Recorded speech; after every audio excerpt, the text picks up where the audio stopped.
Bueno, buenas tardes a todos. Muchas gracias, Inmaculada y José María Luzón, y a todos por su presencia aquí. Entonces, el propósito de mi intervención es explicar cómo la Real Academia de Bellas Artes de San Fernando ejerce sus funciones de órgano consultivo del Estado en materia de pintura, informando los expedientes incoados por el Ministerio de Instrucción Pública de Bellas Artes entre los años 1936 y 1938 y posteriormente el Ministerio de Educación Nacional entre el 38 y 1950. Estos expedientes son relativos a las ofertas hechas por particulares, considerando la posibilidad de que pudieran pasar a enriquecer los museos estatales. La función consultiva la viene ejerciendo la Academia en un sentido más o menos amplio desde sus inicios, mediados del siglo XVIII, pero con mayor exclusividad desde la reforma de sus estatutos en 1846, cuando el carácter docente queda fuera de sus competencias. Es en este año cuando se produce una reestructuración de sus tareas y para dividirlas se crean las secciones, estructuración que se irá completando a lo largo del tiempo y recogida en sucesivas reformas estatutarias. En el tema que nos ocupa es la sección de pintura, la encargada de recibir a informe estas propuestas de venta de obras estrictamente pictóricas, pero también las otras obras relacionadas con este arte, como son dibujos, estampas o incluso planchas calcográficas. Estatutariamente, la sección está compuesta por 14 miembros, con un presidente a la cabeza y un secretario. En el periodo que va del 36 al 50 formaron parte de ella los siguientes académicos de número. Me permiten que diga los nombres porque son significativos del mundo artístico y pictórico de la época. Presidentes ejercieron José Moreno Carbonero y Marceliano Santamaría. Y secretarios Enrique Martínez Jubels Ruiz, Luis Pérez Bueno y Fernando Labrada. Y como vocales, además, estaban José Garnelo, Juan Allende Salazar, Gonzalo Bilbao, Antonio Méndez Casal, Fernando Álvarez Sotomayor, Eduardo Chicharro Agüera, Jacobo Fitzjames Stuart, el duque de Alba, Manuel Benedito, Andrés Ovejero, Fernando Labrada, Juan de Contreras, Marqués de Lozoya, Eugenio Hermoso, Francisco Llorens, Elías Salaverría, Valentín Zubiaurre, Julio Moisés, José Ramón Zaragoza, José López Mezquita y también Daniel Vázquez Díaz. Que no me llega. Ahora sí. Vale. Bueno, yo no sé hacer PowerPoint, esos maravillosos que ustedes han presentado antes, pero juro que tengo que aprender porque la verdad es que queda muy bien, ¿no? Esto es muy casero. Bueno, el procedimiento normal para llevar a cabo esta función consultiva es el siguiente. Hasta el mes de septiembre de 1936, en que la Academia fue suprimida por el Gobierno del Frente Popular, dependía del Ministerio de Instrucción Pública y Bellas Artes, y era su Dirección General de Bellas Artes la que enviaba informe la instancia de la persona interesada en vender un cuadro o varios, a veces acompañada de una fotografía. Esta, bueno, no lo he dicho, esta es la carpetilla del expediente que se conserva aquí en el archivo de la Academia. La Academia la recibe y, siguiendo su modo de proceder interno, acuerda enviarla a informe de la sección. La que informa en grupo o en pocas ocasiones designa a un ponente. Y digo pocas porque eran poquísimas. Yo he estudiado 160 expedientes, que aprovecho para decir que los tienen ustedes a su libre consulta, aparte en el archivo, en la página web, están todos catalogados. Lo que pasa es que de momento no están digitalizados. Y digo de momento porque no tenemos medios, pero esperamos que puedan tener acceso también al documento completo. Bueno, en estos 160 que he estudiado, solamente hay 2 ponentes. O sea, normalmente es la sección la que se reúne e informa en grupo. Pero este informe no es definitivo, pues ha de pasar al Pleno de la Academia para su elaboración o rechazo, y será en él donde se apruebe la propuesta formal a la Dirección General de Bellas Artes, que no es vinculante. Este es el oficio del Ministerio, como ven, de la Dirección General de Bellas Artes, pidiendo a la Academia que informe. Este es, a su vez, el oficio que envía el secretario general al presidente de la sección de pintura, que en este caso, como ven, era Marceliano Santamaría, adjuntando el expediente que el Ministerio ha enviado aquí y pidiéndole que informe. Este, como les decía, de los pocos informes que hay, es el que, de los pocos que hay, perdón, de componente, es el que en concreto, y además también característico primero porque es uno de los dos que hay, y luego por lo extenso. Y otra característica curiosa es que quien lo firma es Juan de Contreras, el marqués de Lozoya, que además era el director general de Bellas Artes. Aquí puede cada uno sacar las conclusiones que quiera, hablar de la época, que si era normal que un cargo político a su vez interviniera a la hora de hacer un informe, que luego era una obra que pasó, como no sé si lo podrán leer, era La Condesa de Chinchón, la que se ofreció en ese momento, en el año 1947, por 3,5 millones de pesetas, por si no me da tiempo a decirlo ahora después, pues eso, lo ofreció Carlos Ruspoli por 3,5 millones de pesetas. El marqués de Lozoya informó favorablemente, diciendo que era maravillosa, que cómo no la iba a comprar el Estado, pero que quizás convendría una rebaja, porque 3,5 millones de pesetas era mucho dinero, y entonces dijo, bueno, quizás por 3,150,000 pesetas. Y bueno, al final ya todos saben qué pasó, se vendió hace muy poquito, ¿no? Pero bueno, pues lo que decía, se pueden sacar las conclusiones que quieran, ¿no? Y al final, esta es el informe oficial, ¿no? Que hace ya la Academia, reunida en pleno, y oficialmente es el secretario el que responde al director general de Bellas Artes. Normalmente se copia a la letra el informe que ha elaborado la sección. Y este es el procedimiento que se seguirá también después de restablecida la Academia en octubre de 1937, cuando la Junta Técnica del Estado la puso bajo la dependencia de la Comisión de Cultura y Enseñanza, y posteriormente cuando lo esté del Ministerio de Educación Nacional. Los expedientes que con este motivo se forman en la Academia son poco voluminosos, pero se puede extraer bastante información, que si me lo permiten paso a detallar.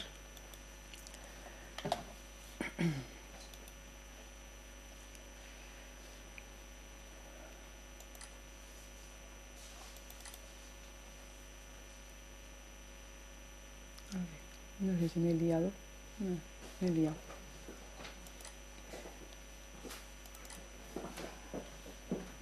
Aquí está. Yo creo que sí.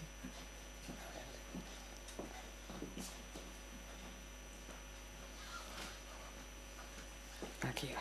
Bueno, este es un material elaborado por mí misma, pues para que se hicieran una idea. No sé si, como sale muy cortado, si quieren lo puedo poner más pequeñito, ¿no? Lo pongo más pequeñito y así se puede, así no se lee nada. A ver, lo pongo en 100, así, bueno, pues así, nada. Bueno, pues he hecho una relación, por ejemplo, de los ofertantes, ¿no? Normalmente quien ofrece la obra suele declarar que es el propietario, pero también hay quien lo hace por encargo directo del mismo o en representación de su familia. Por ejemplo, Armando J. del Coro encarga en 1950 a Ramón Estalella que ofrezca en su nombre un cuadro de Eugenio Lucas. Y Francisco Escrivá de Romaní y Roca de Togores, conde de la Oliva, por sí, en representación de sus hermanos José, Luis, Rosario y María Teresa, ofrece el retrato de Rita Luna de Goya. También se puede extraer otra información respecto al lugar de residencia de estos ofertantes. La mayor parte de los interesados en vender obra declaran estar domiciliados en Madrid, pero hay otros que lo están en Ávila, en Badajoz, en Cartagena, La Coruña, en fin, más o menos a lo largo de toda la geografía, de la geografía nacional. Pero también desde fuera de España. En concreto, el cónsul de España en Nueva Orleans ofrece una, y también Mercedes Atcher, viuda de Fargas, hace llegar su oferta a través del Ministerio de Asuntos Exteriores por medio del embajador en Washington, y también el cónsul de España en Bogotá. Curiosamente, y dada la situación, voy pasando páginas por curiosidad, por si quieren ir leyendo nombres, curiosamente, y dada la situación social de la mujer en estos años, también hay bastantes ofertas firmadas por mujeres. Hay nombres vinculados con las administraciones públicas, como el cónsul general de Uruguay en España, José María Perelló, o el de España en Bogotá o en Washington, como hemos visto, o incluso la Diputación Provincial de Oviedo o un restaurador del Museo del Prado. También hay algunas comunidades de la Iglesia Católica, como el convento de Carmelitas Descalzas de Daimiel, o el de religiosas cistercienses de San Bernardo de Guadalajara, así como el de clarisas de Rapariegos o el de Santo Domingo el Real de Segovia, la iglesia de Santa María de la Granada de Llerena y la iglesia del Viso del Marqués. Además, hay nombres conocidos relacionados con el mundo artístico, como Natalio Rivas Santiago, la familia Sureda Fortuny o Carmen Gutiérrez Blanchard. Del igual modo, hay varios títulos de nobleza, como son la marquesa del Duayen, la duquesa viuda de Tarancón, herederos del marqués de Casargudín, la condesa de Villar y el vizconde de Burguillos del Cerro. Por otra parte, están los propios artistas que ofrecen personalmente su obra en venta. Entre ellos están César Álvarez Dumont, Antonio Caballé de las Heras, Eduardo Chicharro, que hemos visto también era académico, Antonio Gómez Caro, Casimiro Martínez Tarrasó, Ricardo Tárrega Viladoms, Joan Vilapuig y algunos más. E incluso hay quien argumenta para ofrecer su obra que acaba de estar expuesta al público en un determinado museo, incluso que sigue depositada en él, pero que éste no tiene fondos para adquirirlo aunque esté interesada en ella. También puede ocurrir que una persona ofrezca obra en más de una ocasión y no necesariamente el mismo cuadro, como ocurre, por ejemplo, con Apolinar Sánchez Villalba. La figura del testaferro también está presente, como en el caso de José Olivares Castán, testamentario de José María Ortega Morejón. Otro aspecto a tener en cuenta es cuando los interesados ofrecen la venta directamente a la Academia, que se ve la necesidad de explicar que no es el conducto adecuado, sino que deben presentar su instancia a la Dirección General de Bellas Artes y es esta la que, si lo considera oportuno, la remitirá por vía oficial. Incluso no faltan aparentes intenciones de venta, cuando en realidad están interesados en saber la autenticidad de un cuadro o incluso su precio, casos que rechaza la Academia por considerar que no entra dentro de sus competencias. También el propio Ministerio se interesa por una obra concreta sin que trascienda la oferta del particular y con destino a un museo. Es el caso del pintor uruguayo Ernesto Scotti, interesándose por dos de las que acababa de exponer en el Museo de Arte Moderno. Y a su vez la Diputación de Oviedo pide informe del cuadro de Luis Menéndez Pidal que se le había ofrecido directamente.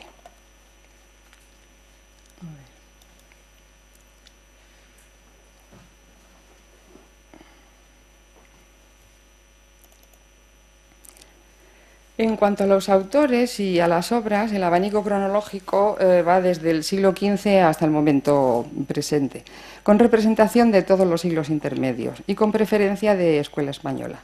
Hay bastantes anónimos, he recogido aquí casi 50, no quiere decir que la obra se vendiera sin autor, sino que muchas veces no figura en los informes, como veremos a continuación.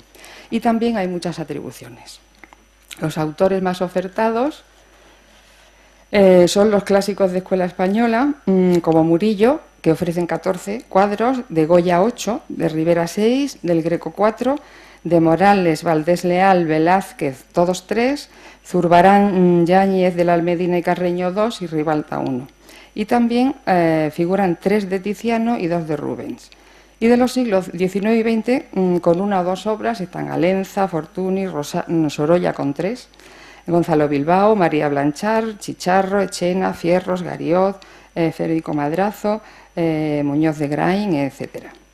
En cuanto a los temas, es difícil de cuantificar, pues de muchos ni se citan, pero hay asuntos religiosos, retratos, paisajes y alguno de historia contemporánea, como el de Álvarez Dumont, que era tan contemporánea,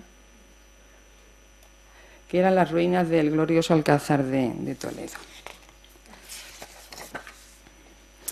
En cuanto a los precios, ver.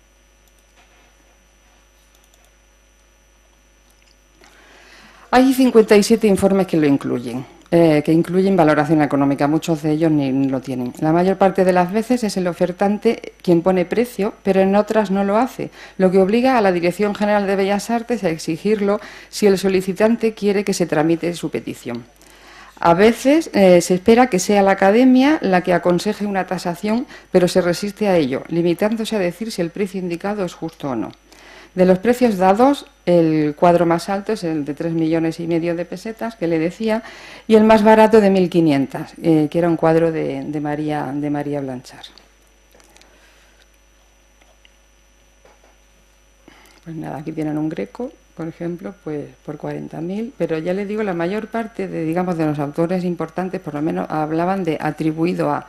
Normalmente la Academia informaba favorablemente si de verdad creía que era atribución, vamos, si era bueno, pero no entraba en mucho más detalles. Cuando se informaba positivamente, solía hacerse también respecto al precio pedido, salvo en el caso de la Diputación Provincial de Oviedo, a la que ofrecen el cuadro que les decía de Luis Menéndez Pidal por 15.000 pesetas y, sin embargo, dice la Academia que por lo menos 20.000. Por el contrario, el retrato de José María Galván Candela, pintado por Miguel Pineda, es ofrecido por su nuera en 35.000 y la Academia lo rebaja a 25. Y una rebaja mayor tuvo el Pablo Sarasate de niño, atribuido a Federico Madrazo, que se ofertaba en 25 y la Academia lo dejó en 5.000. Y también recomendaba una rebaja, como les comentaba algo antes, respecto al cuadro de la Condesa de Chinchón de 3,5 millones a 3.150.000. La verdad es que es difícil cuantificar en conjunto los precios, porque hay algunos que no lo tienen. Porque y además no se tienen datos suficientes, como por ejemplo era el estado tan importante como si la obra era original o no, o ni siquiera el estado de conservación. Siguiendo su procedimiento, la Academia reclamaba entonces al ofertante la remisión de la obra en cuestión, con el fin de poder examinarla para emitir el informe. La obra quedaba depositada en la Academia y se extendía un recibo que había que presentar para retirarla una vez estudiada. La estancia era más o menos prolongada, no solo en función del tiempo que tardara en informar, sino también de la disposición del solicitante para ir a recogerla, pues tengamos en cuenta que algunas de las obras se enviaban desde fuera de Madrid. Como decía, cuando la Academia admite a informe la oferta y el Ministerio no adjunta fotografía de la obra, suele oficiar al interesado pidiendo que envíe la obra original y 2 fotografías, que en algunos casos se conservan y son estas que les voy a pasar. Son fotografías de variada calidad, a veces realizadas por aficionados, pero otras por estudios fotográficos. ¿Se ve muy oscuro? Bueno. Algunas veces son realizadas por estudios fotográficos, porque muestran los sellos estampados en el verso de la fotografía. Y así aparecen los estudios de Alfe, Aracil, Balmes, Castellanos, Moreno, Pando, Ruiz Bernacchi, Otino y otro en la calle Navarra, aquí en Madrid. Y también el de Francisco Livenza en Badajoz, el de Jerónimo Juan Tous en Palma de Mallorca o el de Zubillaga en Valencia. No le voy a aburrir, la idea es esa, de que sepan que algunos informes tienen fotografía. Como apuntaba, bueno, que tienen fotografía y bueno, en caso de que la obra no se conserve, que se haya perdido, pues no sé, por ejemplo, pues está aquí. Pero ya les digo que hay pocas. En cuanto a los informes en sí, como apuntábamos al principio, la sección de pintura estaba compuesta por académicos de número, uno de los cuales ejerce de presidente, el otro de secretario y el resto son vocales y, por tanto, potenciales ponentes. Muchos de ellos son pintores, pero también hay historiadores y críticos de arte, e incluso el propio director general de Bellas Artes, como les decía, el Marqués de Lozoya. En este periodo la presidencia la tuvieron y no les voy a repetir, pero con esto les quería insistir en que son ellos quienes firman los informes. No hay constancia porque los libros de actas y en general la documentación pues suele ser como muy aséptica. no hay mucha discusión y normalmente pues hay consenso. Los informes, como les decía, suelen ser muy escuetos.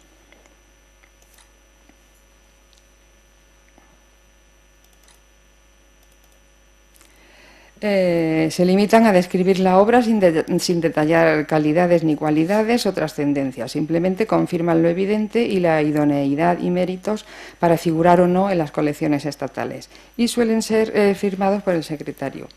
Cuando no se dispone de los medios suficientes para su análisis, la obra se suele enviar al taller de restauración del Museo del Prado. Pero, sin embargo, hay algunos informes más extensos, como este que les decía antes, que no les voy a repetir, pero sí incidir de nuevo en que se trata del que hizo el marqués de Lozoya como académico de número y al tiempo era director general de Bellas Artes del cuadro de Goya. A veces los informes son tan breves que si no fuera por la fotografía que acompaña la propia instancia o por la descripción que figura en ella, no sabríamos de qué obra se trata.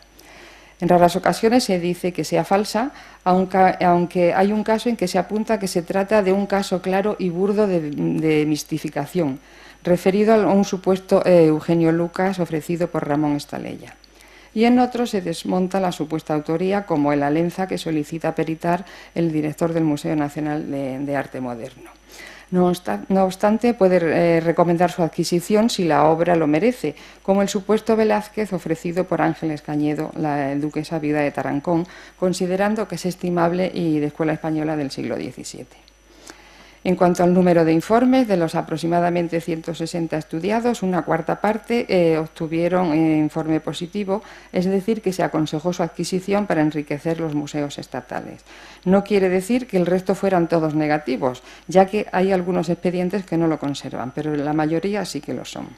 El tiempo que se tarda en emitir estos informes es variado, algunos en el mismo mes, pero hay otros que tardan hasta 5 años, como el cuadro de María Blanchar ofrecido por su hermana Carmen, o la chochara de Eduardo Rosales, que la ofrece Apolinar Sánchez Villalba en 1940 y hasta el 45 no se informa, o incluso 6, como el convento de religiosas de San Bernardo de Guadalajara.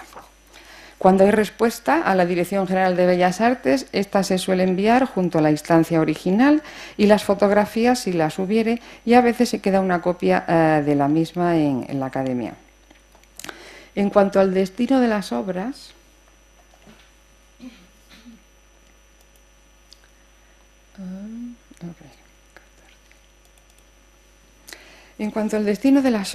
de los informes de aquí de la Academia no se puede saber el destino final de ellas, pues aunque informara positivamente, es decir, que las considerara aptas para figurar en los museos estatales, esto no implicaba necesariamente que el Ministerio las adquiriera. Para averiguarlo habría que acudir al expediente formado en la propia Dirección General de Bellas Artes, que de conservarse estaría en el Archivo General de la Administración, y en su defecto en los archivos de los museos estatales, que las recibieron, que en el periodo estudiado eran el Museo Nacional del Prado y el Museo Nacional de Arte Moderno, o incluso los museos provinciales. Hay 2 casos en que expresamente se pidió así. Uno era el Museo de Salamanca, respecto de un cuadro de Enrique García Medina titulado Vegas del Águeda, y otro el de Segovia, para el tríptico ofrecido por las clarisas de Rapariegos. Pero también hay casos excepcionales, como el de la propia Academia, que conserva una de las obras ofrecidas en estos años. Concretamente, en 1936, la instancia ofreciendo la obra, la tienen ustedes delante, que ofrece por 600 pesetas un libro con 81 acuarelas, titulado Estudio de Flores, hecho por Diego de Villanueva. En realidad no hay informe positivo, no hay nada más. El caso es que hoy día pues, esta obra está aquí en la biblioteca y además tiene un número de registro antiguo. Hace suponer que, salvo que haya otra investigación que declare otra procedencia, hace suponer que debió de quedarse por aquí en aquellos años, pero ya les digo, yo no lo he estudiado y no sé si alguien lo habrá hecho. Y por último, y a modo de resumen, les voy a presentar los datos de las 38 ofertas que fueron informadas positivamente, es decir, que las que la sección de pintura consideró que reunían los méritos suficientes como para figurar en un establecimiento estatal, bien museos o incluso la calcografía nacional, porque hay informes de planchas y de estampas. Si quieren, podemos comentar. En esta tabla las he ordenado cronológicamente, pero bueno, pues nada. De antes de la guerra está el cuadro de, vamos, la petición de que el cuadro se recupere. Si mal no recuerdo, hubo algún problema de aduanas con el cuadro este de María Blanchard. Y luego nada, pues hay, como ven, pues eso, hasta el año 36, hasta que empieza la guerra, perdón, hay pocas obras, el Bernardino Montañés, pero ya ven lo que les decía, si se fijan, de Ignacio María Carrillo, varios lienzos y tablas, anónimo, pues ya está, 25.000 pesetas. Al final se optó porque se comprara solamente una, que era un tríptico. Aquí tienen el de Diego Villanueva, que yo lo he incluido entre los informes positivos, puesto que está ubicado, es decir, está aquí, pero lo mismo no creo que informara negativamente y al final se quedara la obra aquí, pero bueno. En fin, no tengo datos para decir otra cosa, ¿no? Hay, por ejemplo, este Greco, una adoración de los pastores, procedente del convento de Carmelita de Daimiel, por 40.000 pesetas. El de Rosales, no se da precio de este. Otro anónimo del convento de Guadalajara, que les decía, 25.000. De otro convento, un tríptico, que es del que les decía que va allí. Hay varias obras de León Picardo, que así, haciendo una rápida búsqueda en la página del Museo del Prado, me imagino que serán esas, pero vamos, no me hagan caso porque no me he puesto a localizar las obras. En fin, esto es simplemente una manera de avanzar, si alguien no lo sabía, que esta documentación existe aquí en el archivo de la Academia y a disposición de todo el que quiera. Y bueno, que yo considero que es una fuente muy importante para estudiar muchos aspectos, ¿no? Aquí tenemos a Goya en el año 47 y un Velázquez, pero no se sabe qué Velázquez era. El retrato del Marqués de la Ensenada por Amiconi en el Museo Romántico, sí que está, del romanticismo, como se llama ahora, sí que está el Cortellini y están las vistas de Sevilla también. Y el Sorolla, un retrato de diplomático y demás. Si quieren, bueno, les puedo pasar las fotos otra vez, pero tampoco les quiero aburrir, o sea que muchísimas gracias.